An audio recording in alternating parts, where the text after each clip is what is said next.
Morning, students. Today we have a class on Hearts and Hands by O. Henry. Actually, O. Henry is the pen name of an American writer, William Sidney Porter. The hallmark of all his short stories are ready wit, gentle humor, conciseness, and surprise ending.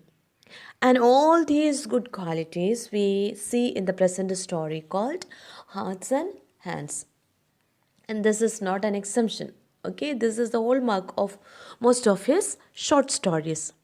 And here in this story, the main theme he deals with is about the compassion of a marshal towards his convict, and the deceptive quality of appearance. So these are the two main themes. First one is compassion of humanity, and the other one is the deceptive quality of your appearance. What do you mean by deceptive quality of appearance?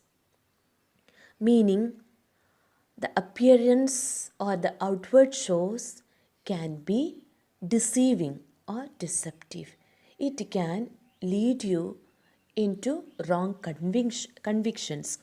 So, when you read the story, you will realize what I meant to tell deceptive quality of appearance.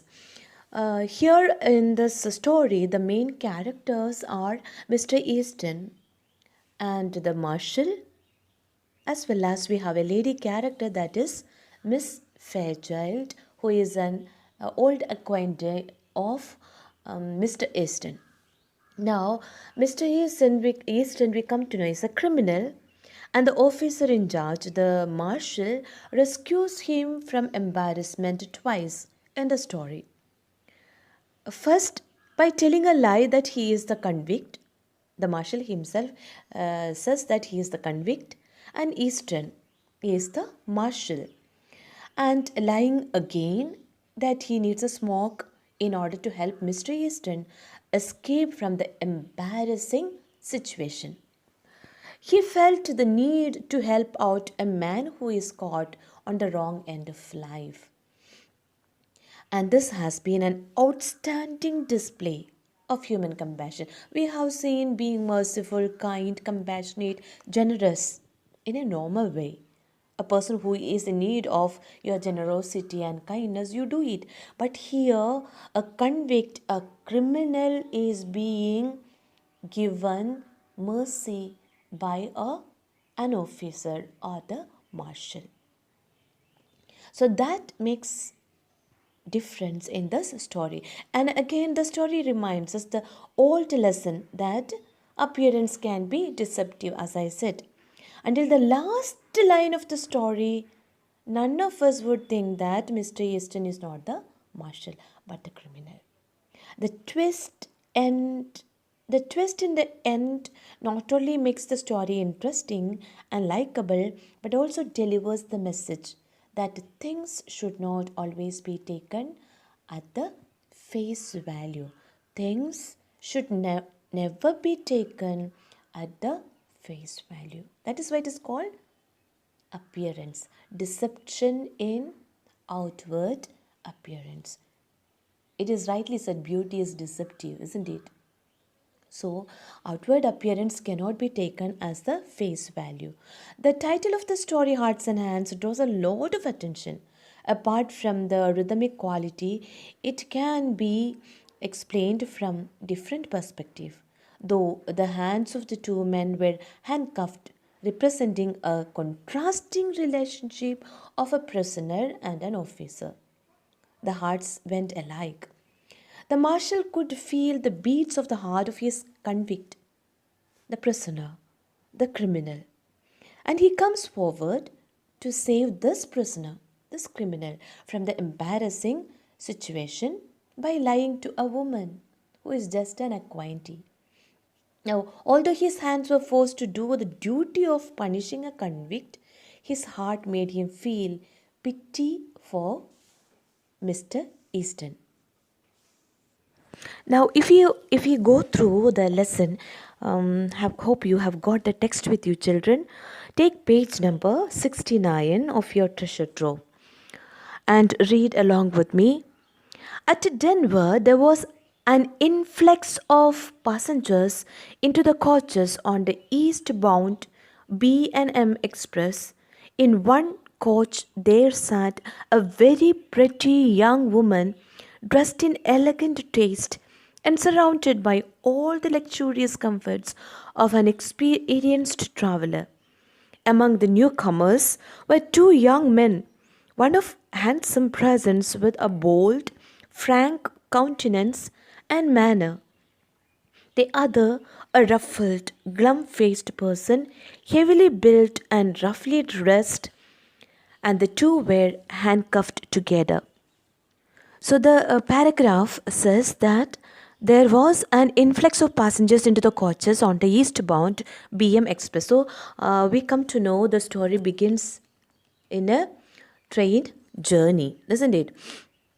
So actually, we are informed that Mr. Easton, they were sitting on a train which is eastbound. The name of the train is BM Express, and we come to know there is flow of passengers. There is a crowd getting into the coaches. In one coach, there sat a very pretty young woman dressed in elegant taste and surrounded by all the luxurious comforts of all an experienced traveler. So she was that woman. Later, we come to know she is Miss Fairchild. She is a well prepared for a travel from all kinds of luxuries that she was, maybe all accessories that she needs for a comfortable journey, she was carrying along. So the woman was well prepared for her travel. Among the newcomers, means among the other passengers, there were two men. Who were they? And one was a handsome one, the other one was a ruffled, glum faced person, heavily built and roughly dressed. So, from the first line itself, there is two contrast figures.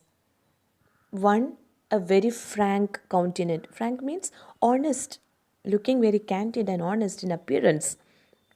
That itself shows outward appearance is deceptive. And the marshal is described as a person with a glum faced and heavily built, roughly dressed. Whereas we have Mr. Easton, a well mannered, frank countenance, and very bold in appearance. So please underline, both of them are one to the other very contrast or opposite in their appearance. As they pass down the aisle of the coach means corridor side, the path through in a train. The only vacant seat offered was a reversed one facing the attractive young woman. The only vacant seat offered was a reversed one facing the attractive young woman. From this, we come to know the coach was crowded and there was only one seat that was vacant, that too in opposite to the young attractive woman, namely Mrs. Fairchild. Now, what happens? The young woman's glance fell upon them with a distinct, swift disinterest, then with a lively smile brightening her countenance and a tender pink tinging her rounded cheeks, she held out a little grey gloved hand. When she spoke, her voice, full, sweet, and deliberate, proclaimed that its owner was accustomed to speak and be heard. Now, from these lines, we come to know Miss Fairchild was, although not so happy with the two men who were introduced newly into that coach. But as soon as she saw someone among those two, she expressed a kind of blushing out of happiness. All on a sudden, there was a change in her countenance. There was a smile brightening and a tender pink tincturing her rounded cheek. She was blushing with joy. It's then your cheeks get reddened, pink, isn't it? Now she held out a little grey gloved hand. So she wanted to shake hand with one among those two passengers. When she spoke, her voice, full, sweet, and deliberate, it was with confidence, with frankness, and with lots of love she spoke.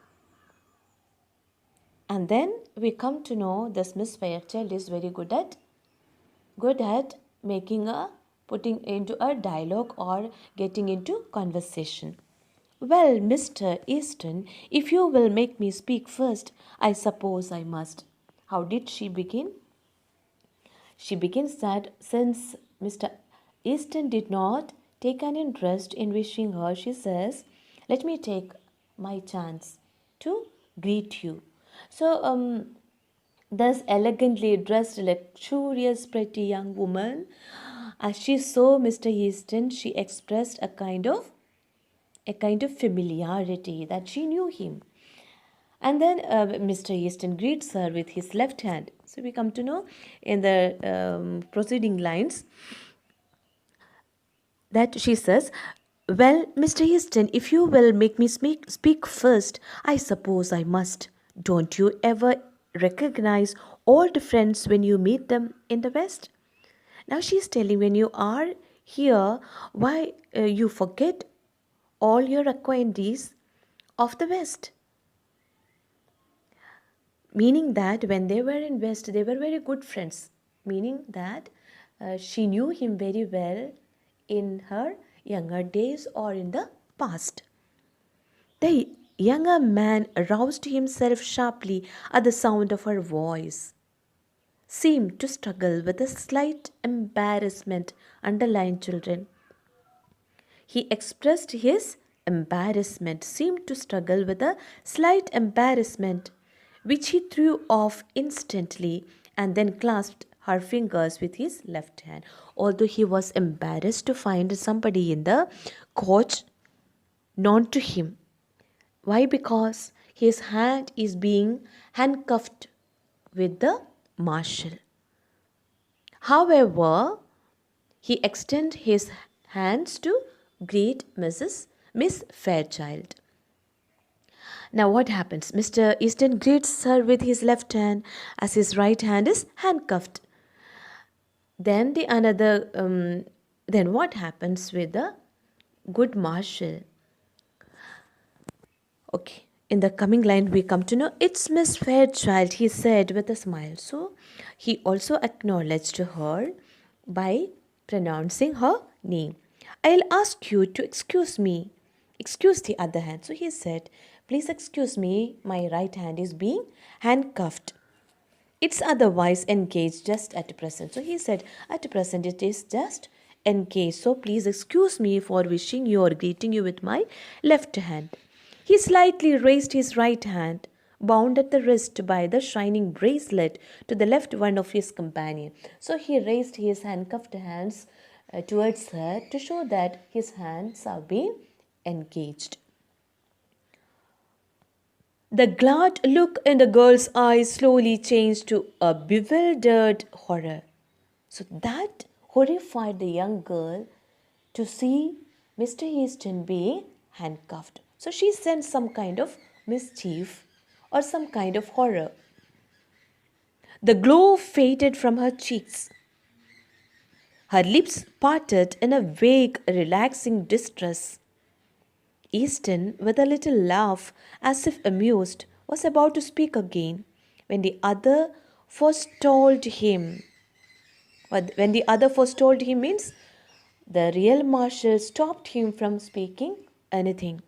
The glum-faced man had been watching the girl's countenance with veiled glances from his keen, shrewd eyes. Although he had not raised his eyes towards Fairchild, now he looked up to her and found her being distressed and in feeling horror. And so he wanted to take charge of the situation of this embarrassment. And then he stopped Mr. Easton from speaking something which would embarrass the young lady again. So Mr. Marshall took hold of the chance. You will excuse me for speaking, miss, But I see you are acquainted with the marshal here. Now, who is the speaker here, children? Yes, the speaker is Mr. Marshall, the real Marshall. He is telling, please excuse me to say that Mr. Easton is the Marshal here. If you will ask him to speak a word for me, when we get to the pen, he will do it. Okay? Now he is telling, if you wanted an explanation, when we reach the prison, he will explain to you. And it will make things easier for me there. And once I reach the prison, it will be easier for me. He's taken me to Leavenworth prison. It's 7 years for counterfeiting. Counterfeiting here means deceiving or for for a kind of what do you say, a kind of deception. Counterfeiting means deceiving or not being so genuine in any kind of action. So he is telling that the real marshal is telling, taking the dismerits of all these into his own account, and he says that I am being taken to Leavenworth prison, and then it is for 7 years that he will be imprisoned in Leavenworth prison. Oh, said the girl with a deep breath and returning color. So that's what you are doing out there, a marshal. Now, poor Miss Fairchild was misled by the real marshal in order to get out of the embarrassment. Now, Miss Fairchild is very happy to know that Mr. Easton has become a marshal, and she is full of praise for Mr. Easton.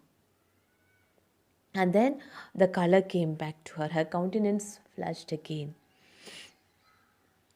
My dear Miss Fairchild, Mr. Easton said calmly. Now, taking the occasion, taking the chance fully, Mr. Easton began to speak. He was very calm. He was also embarrassed first, but then he became calm. I had to do something. Money has a way of taking wings unto itself, and you know it takes money to keep step with our crowd in Washington. I saw this opening in the West, and well, a marshalship isn't quite a high position as that of ambassador. Now, how he is twisting the lines. Although he is meaning to say that he had done a mischief, in a very polished language, he says that money has something to do with my life, and I was being deceived by the money that was playing a colorful game in Washington.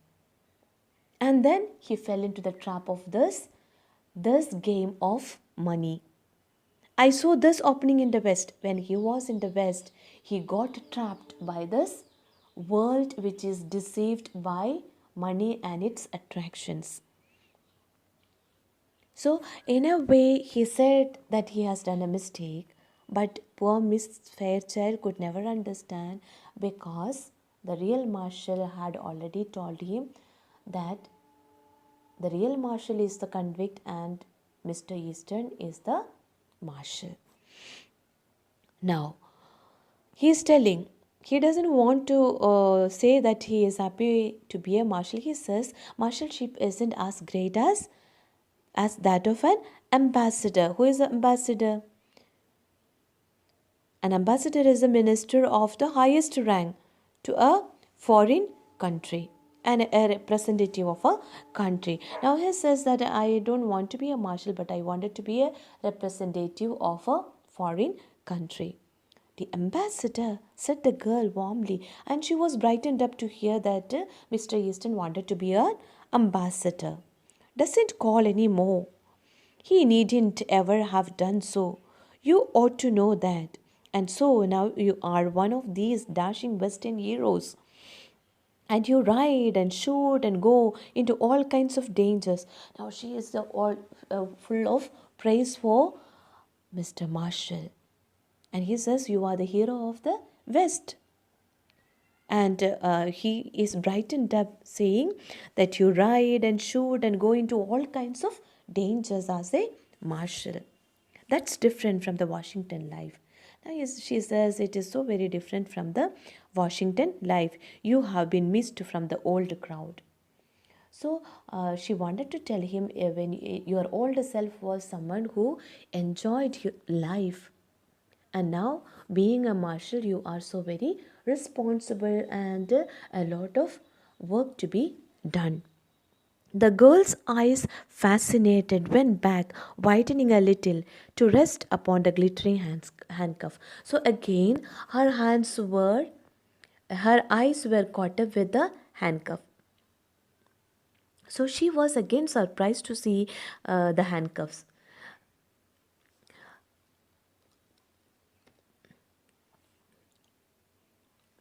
Now, what happens? "Don't you worry about the miss," said the other man. Now, again, the real marshal says, "You don't worry about this handcuffs. All marshals handcuff themselves to their prisoners to keep them from getting away. Mr. Easton knows his business." Now, what does he say?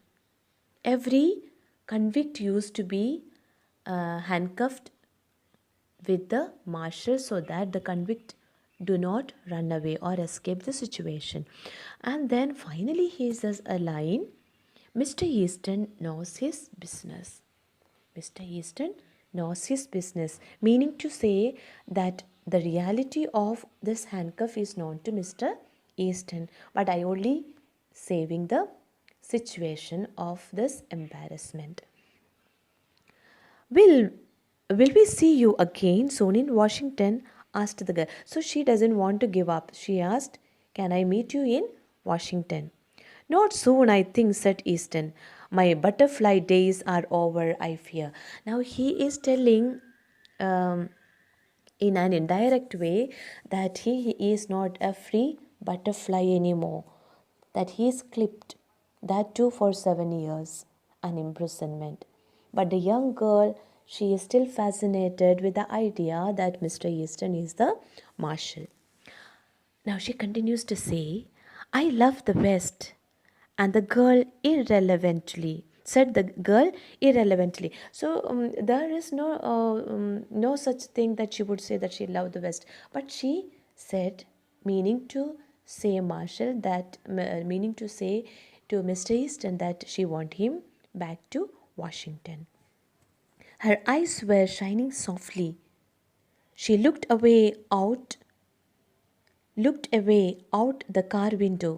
She began to speak truly and simply without the glows of style and manner. Now she is coming into her true self. She wanted to say something to Mr. Easton. This shows that they were very good friends in the past, and she wanted to continue the relationship that she had with Mr. Easton. That is why in plain languages she is letting him know of herself. Mama and I spent the summer in Denver. So she has become very personal in her talk to Mr. Easton. She said, "Mama and I spent the summer in Denver. She went home a week ago because father was slightly ill. Her mother went back because her father is ill. I could live and be happy in the West." So she doesn't want to leave the West because she wanted to remain happy. This shows that she is a butterfly woman who is leading a carefree life. She is not bothered about her father's illness. She wanted to continue her happy life in the West. "I could live and be happy in the West. I think the air here agrees with me. Money isn't everything, but people always misunderstand things and remain stupid." Now she says money is not anything, but being happy is everything. So she wanted to live a happy life in the West, and so she is inviting Mr. Easton also to give away everything that bounds him from living a happy life. "Say, Mr. Marshall," growled the glum-faced man, "this isn't quite fair. I am needing a drink and haven't had a smoke all day. Haven't you talked long enough? Take me in the smoker now. Won't you? I am half dead for a pipe. Now, sensing the situation of the woman growing so emotional, the real marshal took hold of the situation, and he says, he says to Mr. Easton in an indirect way, or saving the situation, he says, "Take me to the smoke room. It is too long that I had been here. I need a drink and I need to smoke."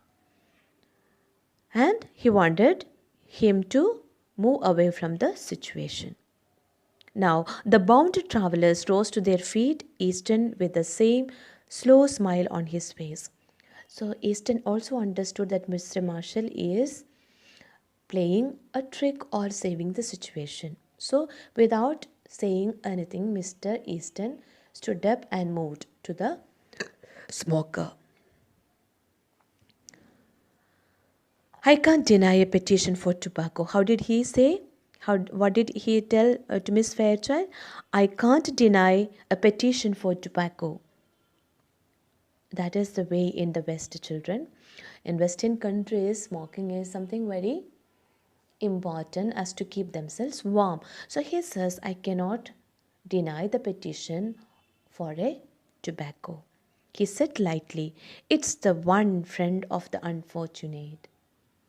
Goodbye, Miss Fairchild. Duty calls, you know." He held out his hand for a farewell. He said in few lines that it's the one friend of the unfortunate. Actually, he meant to say that he is an unfortunate one and the real marshal is playing the role of a good friend to this misfortunate Mr. Easton. But he twisted in a reverse situation, spoke to Miss Fairchild. "Goodbye, Miss Fairchild. Duty calls, you know." Whose duty? It is the duty of Marshall to put him in the prison. "It's too bad you are not going east," she said, reclothing herself with manner and style. "But you must go on to Leavenworth, I suppose." So she says, "Of course, to complete your responsibility, you must leave to Leavenworth, but it is nice that you be with me." "Yes," said Easton, "I must go on to Leavenworth."